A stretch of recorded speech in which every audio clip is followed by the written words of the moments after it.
Hi, good afternoon, everyone. Thank you again for joining us for this 2020 U.S. Presidential Election Series event today. On behalf of Falvey Memorial Library, we would like to thank our event co-sponsors, Center for Peace and Justice Education, the Department of Political Science, the Department of Communication, the Department of Public Administration, and Let's Vote Nova. We would also like to thank you all for being with us. If you are in Pennsylvania, be sure that you register to vote by October 19th. For more information, please visit Let's Vote Nova's webpage or see Falvey's blog on National Voter Registration Day and the links on the right in the chat box. The event today is the first in a series of virtual events in recognition of the upcoming 2020 United States presidential election. We're honored to welcome Dr. Camille Burge, Associate Professor, Department of Political Science, as our featured speaker today.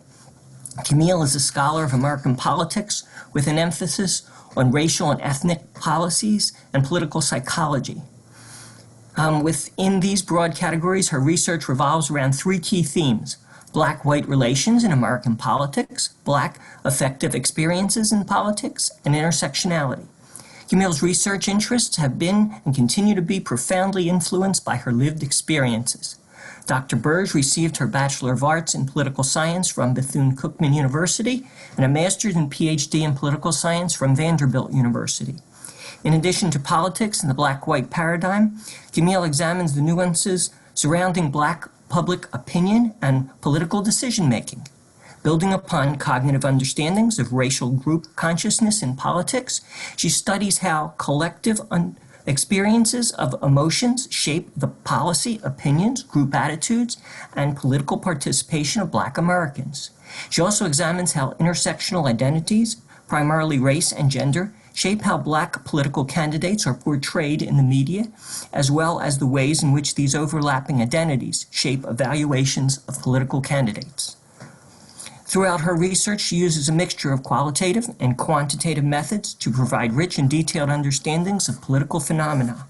In 2014, she received the Lucius Barker Award for the Best Paper on Race and Politics, presented at the 2013 annual meeting of the Midwest Political Science Association for her paper titled The Meaning and Implications of Racial Resentment Across the Racial Divide, which was co-authored with Cindy Kam. Her research has been published in the Journal of Politics, Research and Politics, Political Research Quarterly, and Politics, Groups, and Identities.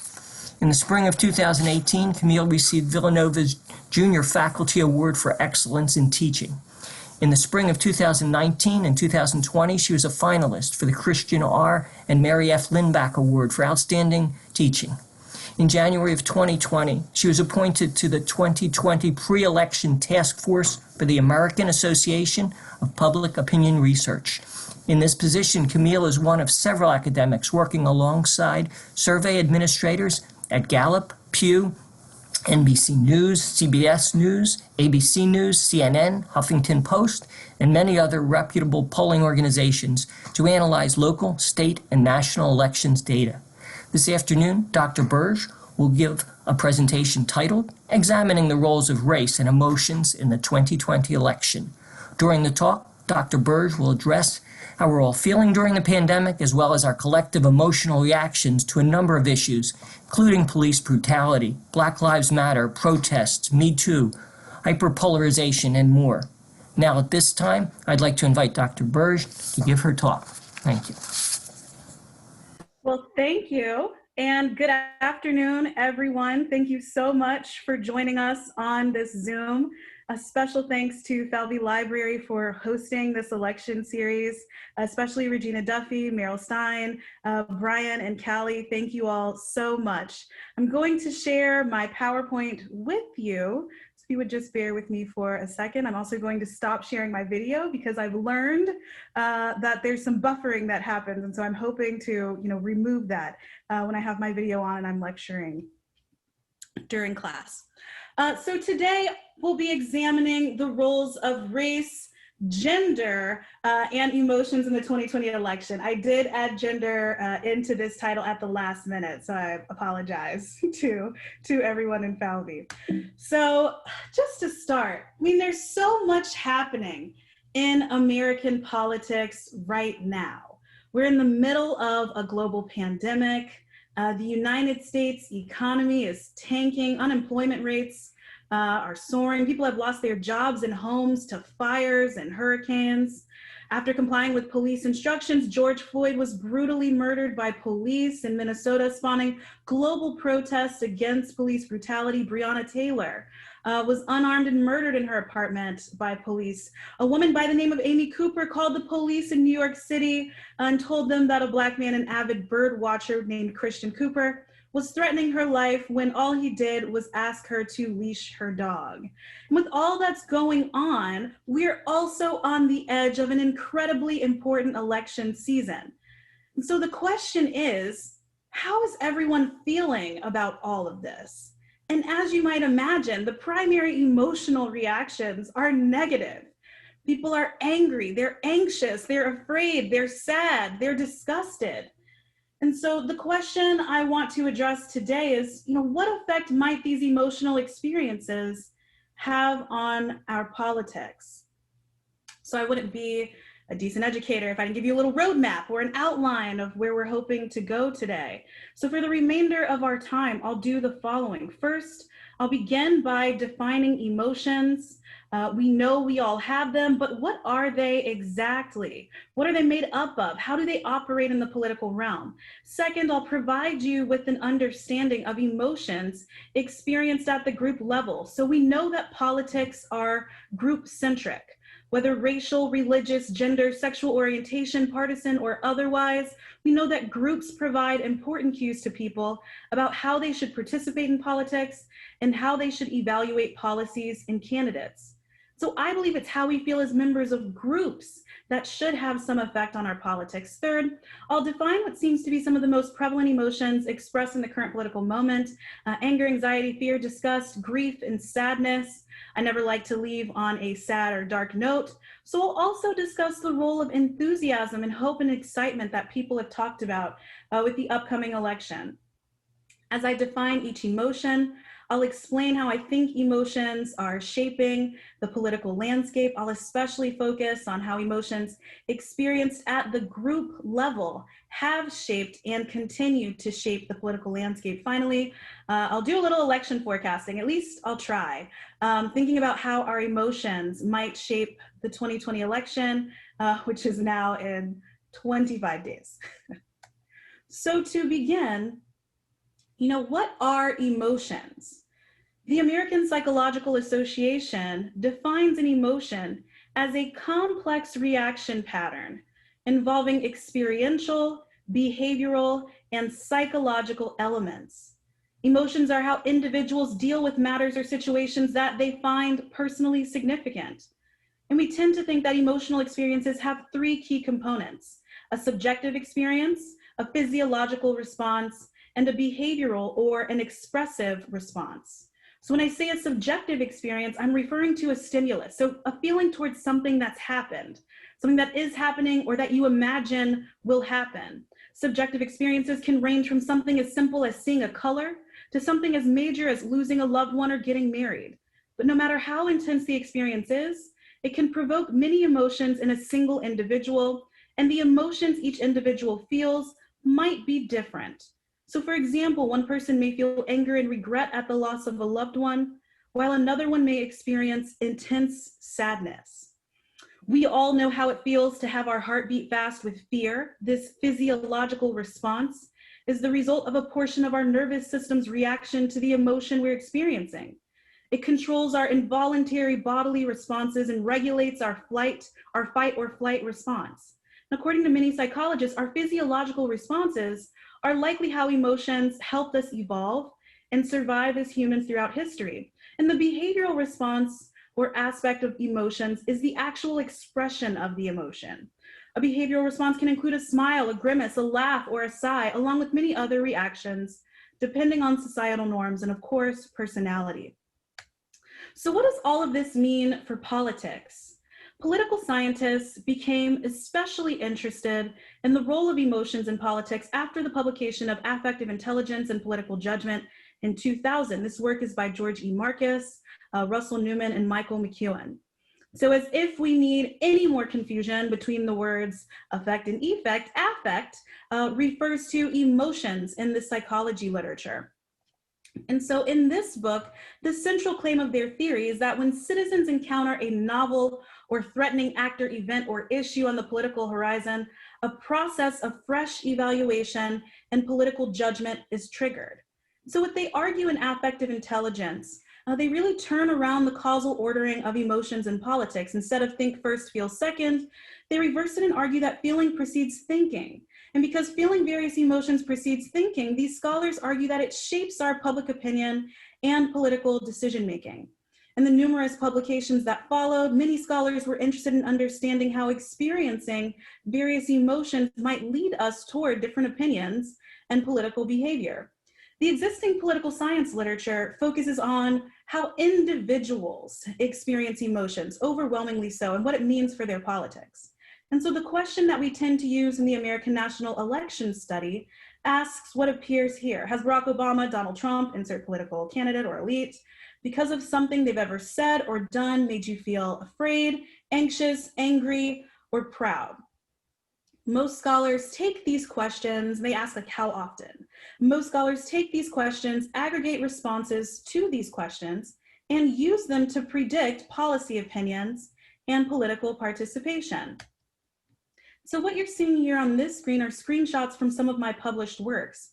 And throughout my published articles and in my working book manuscript, tentatively titled, Fired Up, Ready to Go, Pride, Shame, and Anger in Black Politics, I argue that focusing on individual level experiences of emotions and even using these candidate-centric emotions questions provides us with the limited understanding of the full functioning of emotions in politics, because we know that politics are group-centric, right? It's not just about Camille being anxious or feeling angry as an individual about the political landscape.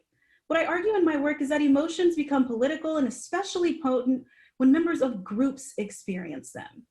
And we know that emotions have been at the core of every group-related struggle for inclusion in American democracy. It's the acute and vocalized emotions of those feeling the most disenfranchised, marginalized, or oppressed are what bring about major policy shifts and political movements, right? It wasn't a single individual that destroyed a shipment of tea in Boston in 1773. It wasn't one individual marching for civil rights in the 1960s. Instead, it was members of groups engaging in these actions, acting out their grievances in the public sphere in hopes of bringing about meaningful changes in politics. These were people experiencing emotions as members of groups. And so in my work, I ask and answer the following questions. How and in what ways does group identity shape how we experience emotions? And what are the implications of these group level emotional experiences for public opinion and political participation? And I tend to focus on my work on African Americans. So only recently have political psychology scholars begun to explore the possibility of group-centric emotions in politics.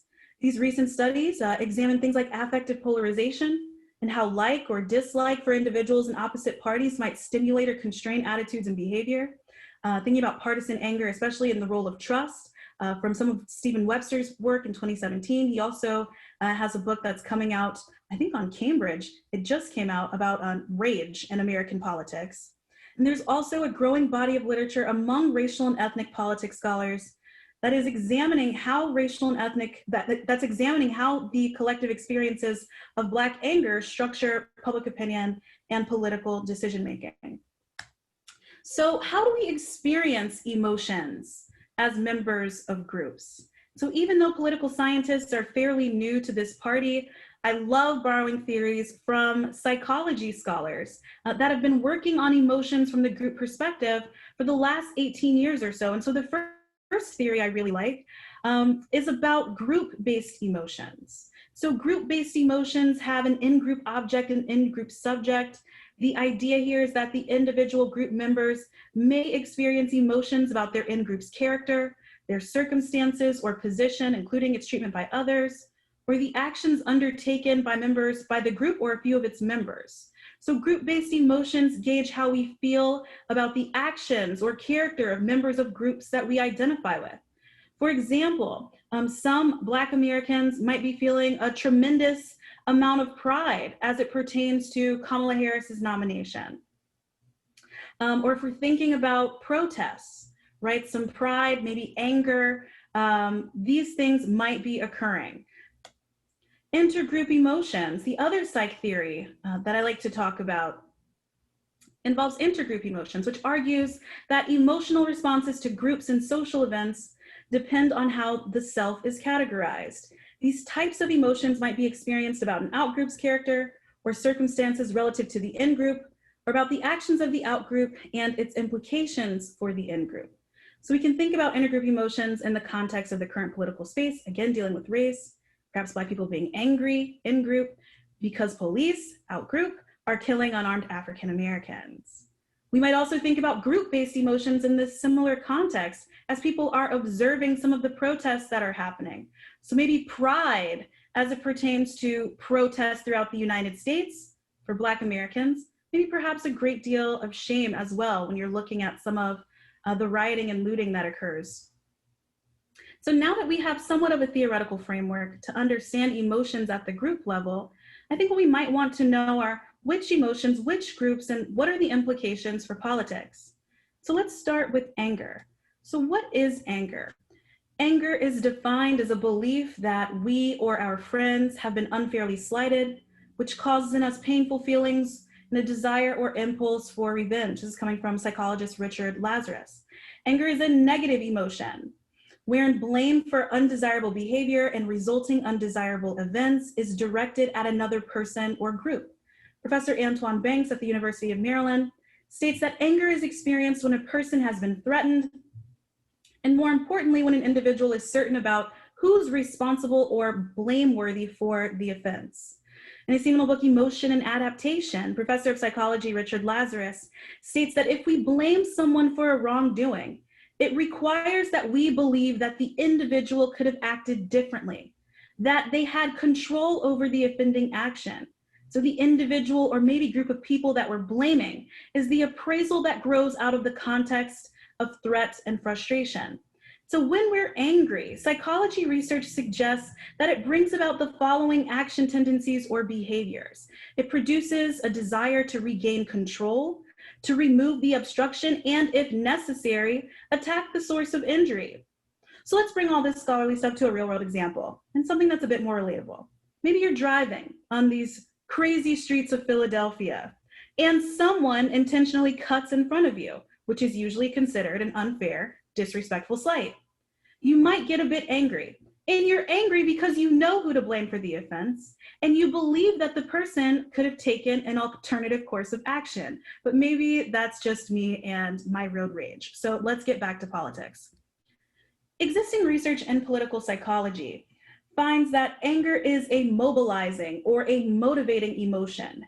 In particular, when we're angry, we're more likely to engage in costly forms of political participation, like voting, attending rallies, working for a campaign, donating money to candidates and causes, and of course, protests.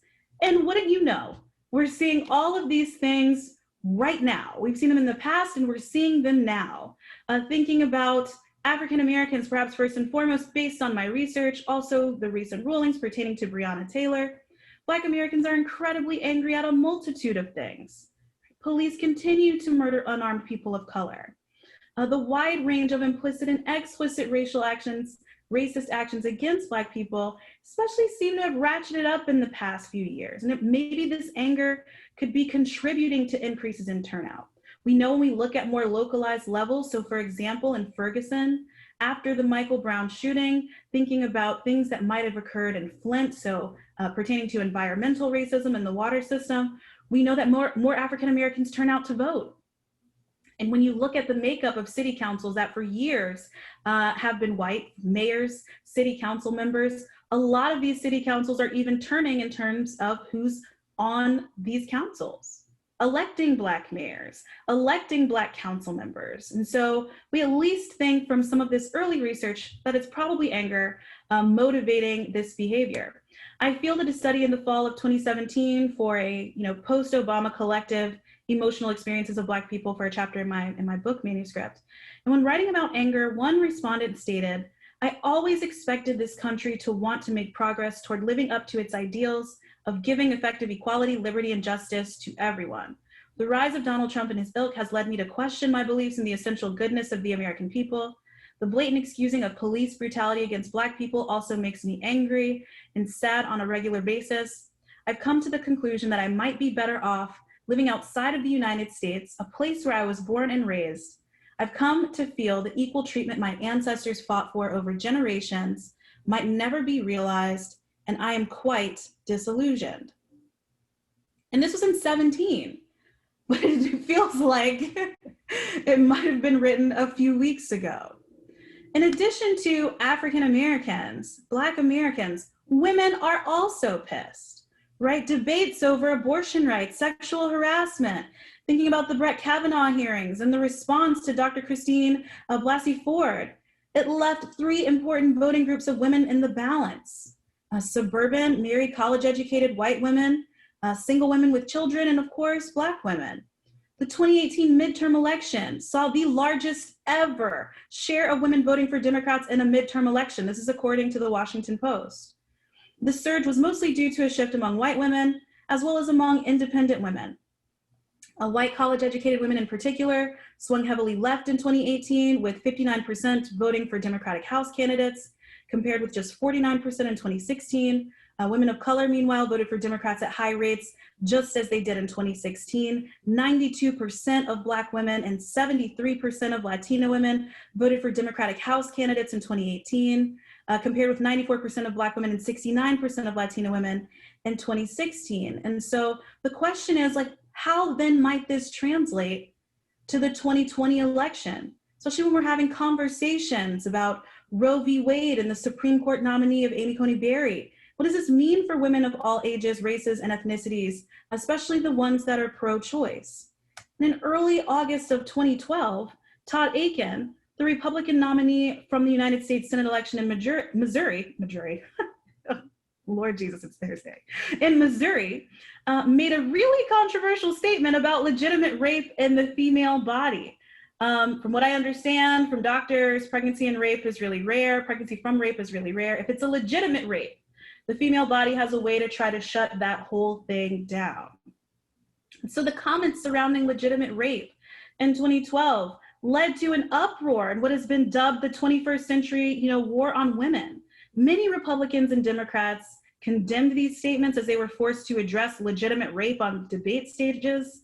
Even Republican strategist Karl Rove, along with scores of other Republicans, Democrats, and political strategists, believe that these stances and/or comments reinforce the view that the Republican Party was out of touch with women and actually helped Barack Obama win his second term in office.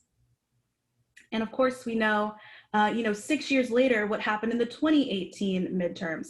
I was on Radio Times this morning talking about the VP debate last night. And we had a pretty long conversation about gender and dynamics happening on the VP debate stage last night. Senator Harris saying things like, "I'm speaking," when Vice President Pence was trying to talk even though his time had expired. So, what's the effect? We had someone call into the radio this morning saying that, or send a message on social media, saying that her daughters were messaging her repeatedly about, like, what's the deal? Why does he continue to, cut her off? And so this idea that, at least not all, just from these like informal and anecdotal stories, there may have been a number of women who were watching the debate last night that know what it feels like, to be cut off, especially by men when they're making a point, that know what it feels like to experience or be the target of mansplaining. Right? And so what are those women feeling, and what does that mean for the election?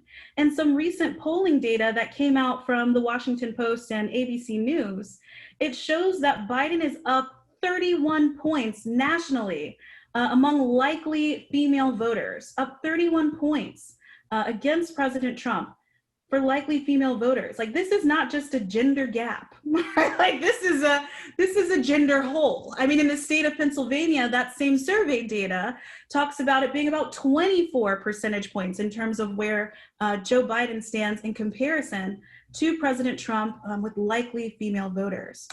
Another group we know are angry, partisans, right? And they're angry at just about everything the opposing party supports. Everything from wearing masks, reproductive rights, protests, police brutality. We're furious, right? We are furious. So we can imagine the ways in which this might get translated into the political space. In addition to anger, we want to talk about fear and anxiety. So fear is a vital response to physical and emotional danger. If we didn't feel it, we couldn't protect ourselves from legitimate threats. Richard Lazarus prefers the term fright to fear because it involves threats that are concrete and sudden. It's the danger of imminent physical harm. Anxiety is a mood state characterized by worry, apprehension, and somatic symptoms. Lazarus says that the central meaning or correlational theme of anxiety is an uncertain existential threat. So in an effort to explain the distinction between anxiety and fear, Avril 1988 states, ask a person who is afraid what he fears, and generally he can tell you, ask him what he would like to do, and he can tell you that too. By contrast, the person who is suffering an anxiety attack cannot say what he is anxious about or what he wants to do. While the action tendencies of fright and anxiety are avoidance and escape, political psychology scholars have found that even before people make a decision about how to vote, that fear and anxiety plays a role in the kinds of information they pay attention to or information seeking. This is what the bulk of the literature has found. It's based on this book by Bethany Albertson and Shauna Kushner-Gadirian, Anxious Politics. And in this book, they write, when people are anxious, they seek out news that they believe will be helpful in resolving their anxiety. However, they are most likely to seek out, remember, and agree with threatening news, which may not actually help lower their anxiety, which we know is true. Like all of the things that are happening, all of the information seeking that you might be doing to figure out more information about what's taking place in politics. So which groups are anxious and afraid? Everybody. Everyone. Some thoughts here about which groups, right? So some write-ups that have been done about the elderly feeling anxious in terms of the response to the coronavirus, anxious about how the administration has handled COVID. Again, going back to some of my research, in my fall 2017 study, like the bulk of my book is about pride, shame, and anger and what these things mean for politics. And the primary response, 83% of my respondents in 2017, when I asked them just an open-ended question about emotions, 83% of them talked about fear, Black Americans, in my sample of 1,500 Black Americans. So here are some quotes from that. As a Black man living in such a polemical climate, I feel uncomfortable when walking down the street with senseless police brutality toward unarmed Black men. I'm scared for my future. Sometimes I think, will I be the next victim? Another quote, I am afraid and appalled by the blatant racism being fostered as a result of this presidential election. I feel that with the Trump victory in the presidential election, many people felt it gave them the right to openly discriminate against minorities. There's been an increase of violent incidences against minorities. The idea that the USA is a white country seems to be the message being sent. I'm afraid for myself, my family, and all the minorities in this country. Any progress being made is being rolled back and eliminated. The worst is to see or hear any minority praising these actions. Again, this was in 2017. Thinking about fear among other groups. So conversations about white fear pertaining to demographic change and how that may have played a role, thinking about the 2016 election, the 2018 midterms. So white fear as it pertains to immigration, terrorism, religious persecution, and how this fear might be structuring or driving political behavior, fear of impending minority status, fear now that we're seeing surrounding conversations about, defunding the police and what that actually looks like as it pertains to the lived experience of individuals. Partisans are afraid and anxious. People don't get out to vote. What does it mean if my party loses in the 2020 election? Anxiety and fear of members of the Latinx community. There's a great deal of research being done by Latino Decisions, Gary Segura, Efren Perez, Ana del Campo, a number of individuals that are looking at the role of fear in Latinx decision-making and how it stimulates or constrains political behavior. And most of this work has found that it stimulates it. Other emotions that seem to be present during this time are things like disgust and sadness. There's not a ton of work in political science on disgust or sadness, but I'll tell you what I do know. According to Lazarus, disgust is an emotion that from an evolutionary perspective could be said to be based on distaste, a term having reference to our sensorimotory functions of smelling and distasting. When we're disgusted, we're usually taking in or too close to an indigestible object or idea. And I mean, think about this in terms of politics. Like, people feel disgusted by, what's happened, not just with the Trump administration, but just with politics in general. People feel really icky about the decisions that are being made. Some people don't even want to talk about politics, in this climate. Lots of folks are over it. And while there isn't much research on disgust within political science, some of the research from the people doing biopolitics work that look at things like physiological responses find that the more disgusted one feels, the more likely they are to lean conservative or to have some kind of conservative ideology, conservative policy preferences, conservative voting. So some of the work that's been done in the biopolitics talks about the role of disgust and attitudes towards LGBTQIA policies and what this means, but also trying to understand disgust using physiological measures to gauge how people are feeling and then asking them a series of policy questions. But not a ton. And to my knowledge, I'm not sure that there's any literature that exists within political science dealing with what does it mean to be disgusted, by racial issues, and how might that disgust then manifest in politics. And as I thought about this, I was like, that might be a nice, cool strand of post-tenure research to pursue.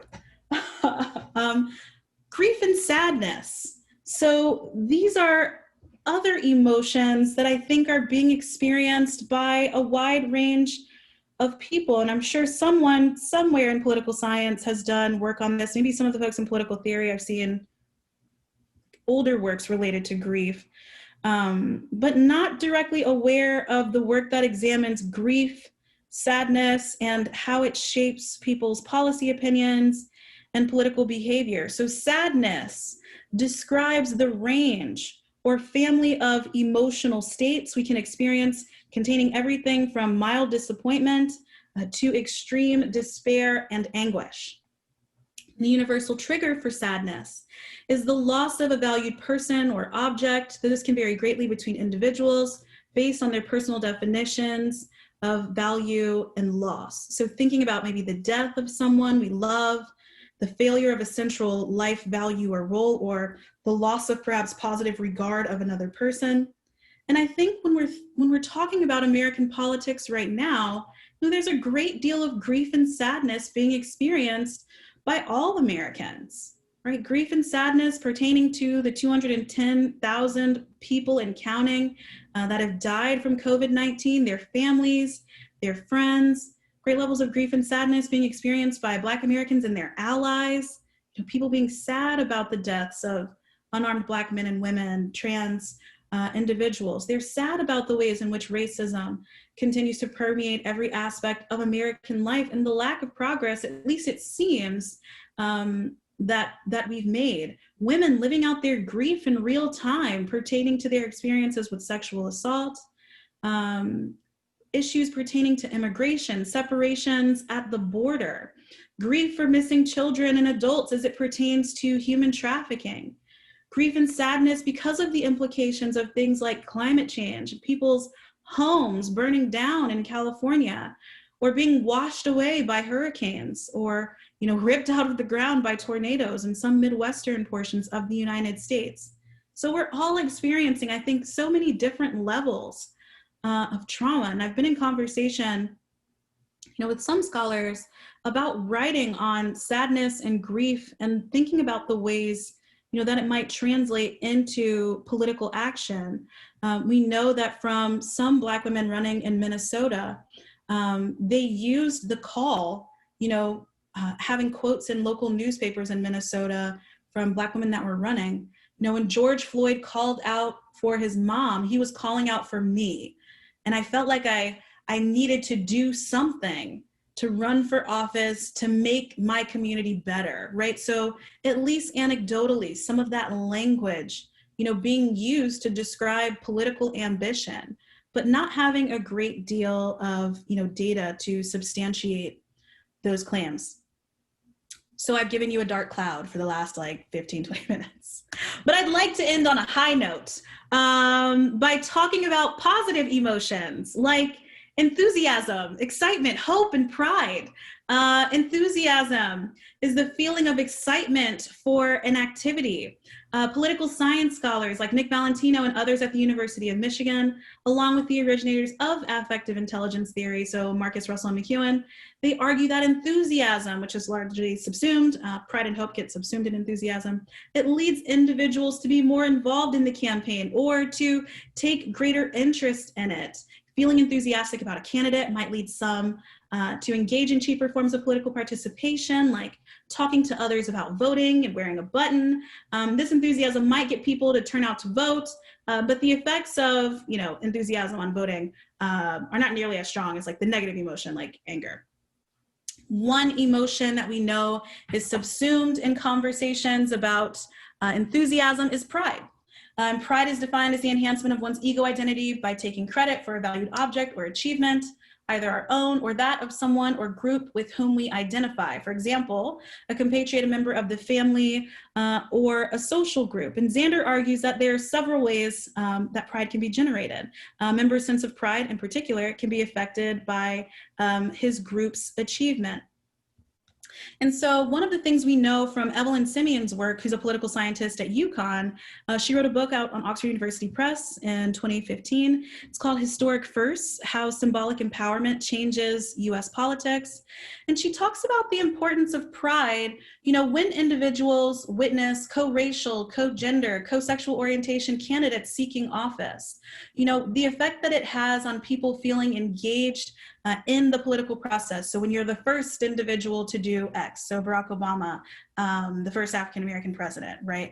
Kamala Harris being the first viable vice presidential candidate from one of the two major parties. So the idea that the presence on the ballot, the idea is that her presence on the ballot might have some effect in terms of ratcheting up pride, which might then have some effect on enthusiasm, which may lead to greater levels of political engagement. And especially when we're thinking about the 2020 election, this is some data coming from YouGov from June 14th through 16th, asking about enthusiasm as it pertains to support for Donald Trump or support for Joe Biden. The enthusiasm level for Joe Biden is a bit more tame when you look at what's happening over in the red column for President Trump. About 68% of likely Republican voters are really enthusiastic about Donald Trump, whereas, for Joe Biden, about 31%, 49% of individuals saying they're satisfied, but not enthusiastic. And some folks would argue that a vote is a vote, whether it's enthusiastic or not. But I think enthusiasm matters in politics, and we know it matters from the research in terms of political engagement and thinking about what that does and talking to your peers about politics in this election, perhaps even making a voting plan, the display of the paraphernalia. We also see that enthusiasm, I think, spilling over into preference. And so this is coming from that same YouGov data. When you're looking at likely Democratic voters on the left, so the Biden preference and then versus the Trump preference on the right, would you say that you're mostly voting for Joe Biden or against Donald Trump? Much fewer people are saying they're voting for Joe Biden. Most people are voting against Donald Trump. Whereas when you look in the other side, most folks that are the likely Republican voters, they're mostly voting for Joe Biden, right? So you can see, this enthusiasm and this gap in enthusiasm spilling over, especially even to vote preference, or at least providing some kind of understanding about like why an individual might be voting for one candidate over the other. So to conclude, I think emotions experienced by members of groups, are real. I think they'll have an effect in this election. I wrote an article for the American Political Science Association's Raise the Vote campaign in March of this year, where I discussed how these collective experiences of emotions might shape the 2020 landscape. And so as I conclude, I'll focus on the emotions of partisans, women, people of color, LGBTQIA, and those of different age cohorts. And I'll just read for you a bit of what I wrote. I said, as we approach the November election, it's clear that partisan emotions are at an all-time high. While there's a great deal of enthusiasm among Republicans to re-elect President Trump, what remains unclear is whether members of the Democratic Party coalition, the overwhelming majority of Black Americans, Latinx individuals, millennials, LGBTQIA+ Americans, suburban white women, unwed women with children, the extent to which they'll be able to coalesce around the nominees and match that level of enthusiasm at the ballot box. Perhaps in this election, Democrats may be motivated by fear, by anger, by anxiety, and will support whoever is on the ticket. Either way, we know that these varied emotional experiences at the partisan level should lead to engagement in both cheap and costly forms of political participation. In addition to partisanship, we can expect the emotions of women, Black people, millennials, and the LGBTQIA+ communities to have an effect on politics. Some women, not all, but some, may mobilize for candidates that champion issues pertaining to gender discrimination and sexual harassment. Likewise, many African Americans, members of the LGBTQIA+ communities, those in the Latinx community, and Gen Z and millennials, may also mobilize for candidates that champion progressive social issues such as discrimination, immigration, sustainability, and gun control. The growing literature on collective experiences of emotions in politics suggests that members of racial and gender groups feel increased levels of pride and enthusiasm when individuals of their same race or gender group seek election. These increased levels of positive emotions lead to greater levels of political engagement for members of these groups. As such, if a racial, gender, or sexual orientation minority makes it on the Democratic ticket as a vice presidential candidate, we might expect to see greater levels of political involvement from those groups.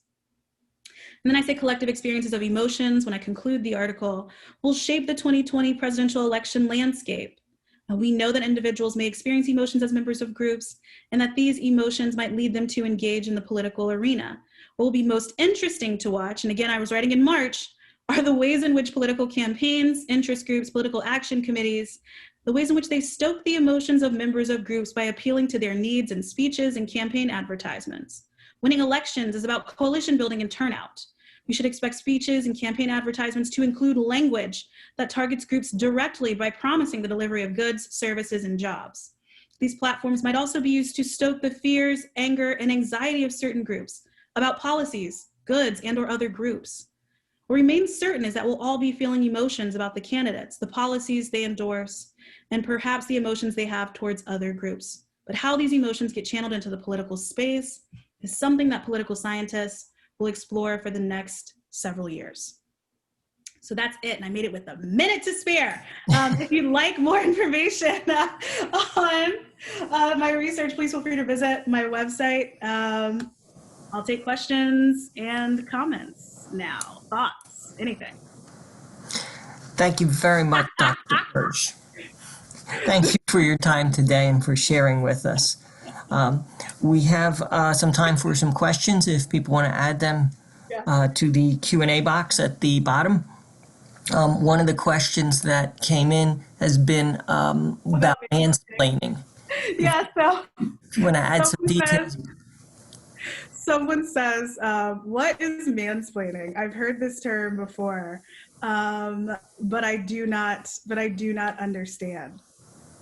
So mansplaining, the textbook definition, but coming from Oxford Languages, the explanation of something by a man, typically to a woman, in a manner regarded as condescending or patronizing. And so this morning on WHYY, there was a conversation about the extent to which, during the debate, did it seem like there was, any mansplaining occurring? And so it was just like a little snippet. It was based on a comment that a woman made that was listening to the show this morning. So that's what it is. I hope that answered the question. How do I feel that the first presidential debate amped up these emotions? Oh, I mean, in the answers of both Senator Harris and Vice President Pence, you clearly hear them talking to groups, right? Or appealing to groups. So conversations about not just climate change, but like jobs, conversations about healthcare. When Senator Harris turns directly to the camera and she says, if you have a pre-existing condition, if you have cancer, if you have diabetes, they're coming for you, right? And so what happens when that kind of appeal is made? And what we know, especially as it pertains to healthcare, is that Republicans were able to do in the first few months of this administration what Democrats could never do pertaining to Obamacare and the Affordable Care Act, which was like get people to really support it when threats of it were being made to take it away. And so I'm sorry, I'm talking about the vice presidential debate. The question was about the first debate, so I'll try to answer the question that's asked, not be like so I think with the first presidential debate, it was such an entire dumpster fire. like, could we hear what appeals were even being made? I mean, we just heard that's not true, or that's a lie, that's not true, that's the lie, from both of the candidates. But definitely appeals being made to group coalitions, working class individuals, women, African Americans, white people. When we're thinking about the first presidential debate, not all white people, but especially the individuals that might be in the more extremist ends of the party. All of these different kinds of appeals are being done with how individuals are answering the question, answering the questions. And you can think even beyond the debates, all of the campaign advertisements that we're being inundated with every day, right? Every day, every single commercial is a campaign ad, or every other commercial. I feel really comfortable saying that this year. So thinking about the emotions that are being stoked in the groups that are being appealed to in these campaign advertisements. Ted Brader at the University of Michigan does a lot of work on this. And what does that do in terms of shaping people's policy opinions and political behavior? Do I have a prediction of who will win the election? I see I have like a bunch of former students out here tossing these questions towards me. This is for all the times we were in class together. I see you, Michael, Nick. But so my answer about who will win, I've been looking at this polling data, right? Working with APOR, the American Association for Public Opinion Research. I've been looking at, the state level data every other day, state level elections data, at least 2-3 times a week. And so, I mean, people are getting really comfortable with saying things like, oh, well, look at this double-digit lead that Joe Biden has on President Trump across a number of groups. Look at it in the polling. And so my concern with that is, while this lead might be expressed in the polling, what we really care about, which we can gauge, how different groups are feeling about these candidates based on the polling. What I care most about as someone who studies race and ethnicity in American politics is what actually happens on election day, right? What's happening with things like voter suppression? So to the extent that if Joe Biden is up in a number of polls, what good does that do if people can't cast their vote at their polling place?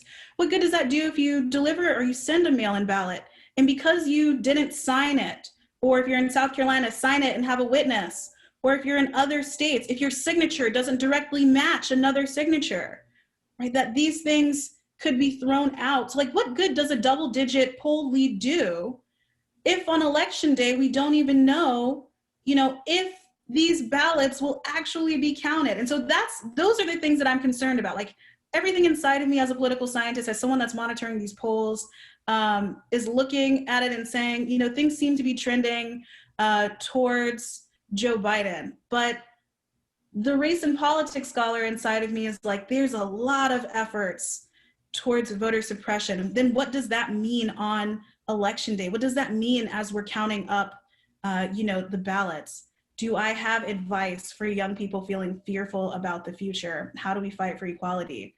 I think just do something, right? Find something that you're passionate about. If it's climate change, if it's LGBT plus rights, whatever the issue might be, find something you're interested in and find organizations that are doing this work and get involved, right? Like, if you want to, my mom always says, false fear is false evidence appearing real. She's a Protestant, so she might run around the church on that statement. But, part of, overcoming any fears that you might have would be to first really confront these fears and working on issues, maybe to help bring about change, especially pertaining to some of the issues that you're afraid of, may help alleviate some of those concerns. Not all of them, but perhaps it can help.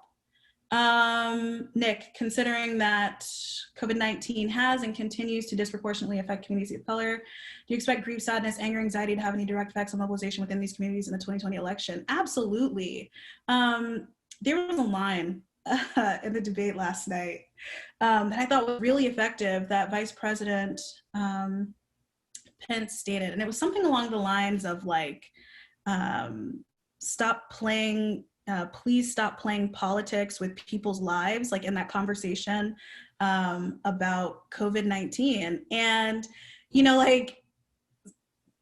Kamala Harris's response was seemingly measured to that. But like in my mind, when we think about the administration's response to COVID-19, I feel like the Trump administration has played like more games than the Milton Bradley Company. We have tweets about liberating states, after the shutdowns, wearing masks is optional, removing information from the CDC website about the transmission of the disease, shutting down conversations about stimulus checks until after the election. 3 days after being diagnosed, you're back in the White House. The leader of the task force who was exposed to you is not following CDC guidelines in terms of 2-week quarantine. You're on stage, right? And so I feel like, statements that are made pertaining to like, this isn't really a big deal, that dismiss, the grief and the pain that people are really feeling surrounding this pandemic are not helpful. Right? When President Trump was diagnosed, I was thinking that he might take, the Boris Johnson route, which was, this is a person who had a really hard line on masks, on coronavirus. And then after being diagnosed, he started to take these things way more seriously, right? And I was hoping, I was thinking this would be like a tremendous moment, to galvanize support for those people that are in the middle that are not really feeling it. But I think to the extent that the administration keeps like talking about and even and to some extent like playing down, what's happened, I don't think that's going, to bode well for any of these communities that are affected. And so, emotions may have an effect on that. You might be more willing to turn out if you're a member or an individual that's part of these vulnerable communities, but also, if you're vulnerable, you may not be willing to go out and vote, right? Like it may have some kind of demobilizing effect. I don't know. I do know that my mother, has lung disease and she has sarcoidosis. So of nothing an autoimmune disease, nothing that she did, on her own to bring this upon her. But, her doctors were telling her, you can't go outside, right? Like if you get coronavirus, you will die because of the nodes that are growing on your lungs. And so when it's someone like my mother who's voted for Republicans and Democrats her entire life, she's really upset about conversations that are dismissing the seriousness of this pandemic. She and my dad, got their ballots a couple of weeks ago in Georgia. They've already mailed them back in. So maybe a stimulating effect.